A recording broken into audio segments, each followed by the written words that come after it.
So you've inherited a house and you're asking yourself, how do I start this process? Where do I begin? Well, I have 5 tips that you should do first when you inherit a house. Step 1, change the locks.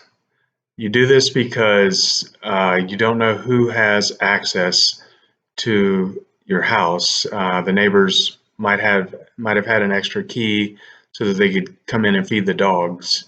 Other friends could have it.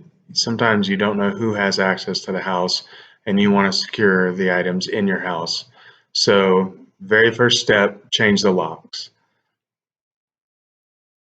Step 2, you want to secure the insurance and utilities. You want to switch them all over into your name.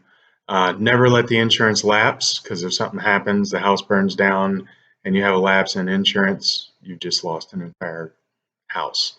So also check with your insurance provider.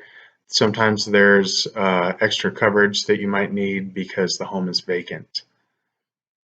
Oh, also you want to keep the air conditioner running at least a little bit. You don't have to have it like, cooling max in the summertime, but you want to have it running at least a little bit in the summer and winter all year long, because if you don't, the house gets stale and can create moisture issues and other issues with a house that doesn't have the heat and air running. So always leave that running at least a little bit. And finally, you want to cancel any unneeded services like cable. You don't need necessarily HBO Max on a vacant home. So cancel stuff like that. Step 3 is a big one. You want to go ahead and get any issues with siblings out of the way. You want to make sure everybody's on the same page. They all agree on who the executor is, and that's probably you since you're watching this video.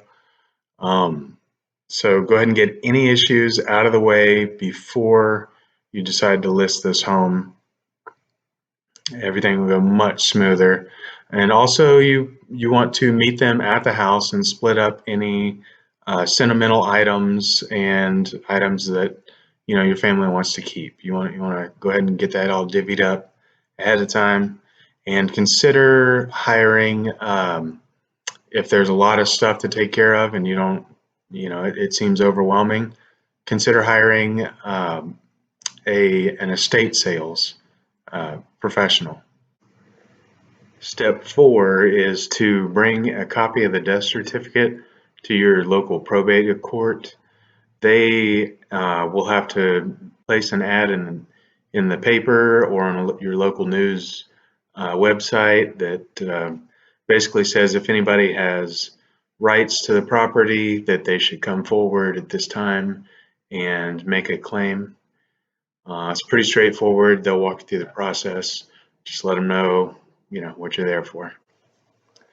And lastly, step 5 is to consider opening an estate account. And you do this to minimize your own out-of-pocket expenses, especially if there's other people involved. You want to have a clean transaction and make sure you can follow where the money's going. So consider opening an estate account. You can do this by calling your financial advisor. They handle stuff like this a lot, estate stuff. So they're more than willing to help you open an account. Or you can go to your local bank that you trust and tell them you need to open an account in the estate's name. So that's my 5 tips. Thank you. Let me know if you have any questions in the comments, and I appreciate you watching. This is Donnie Robinson with Virtual Properties in Winder, Georgia.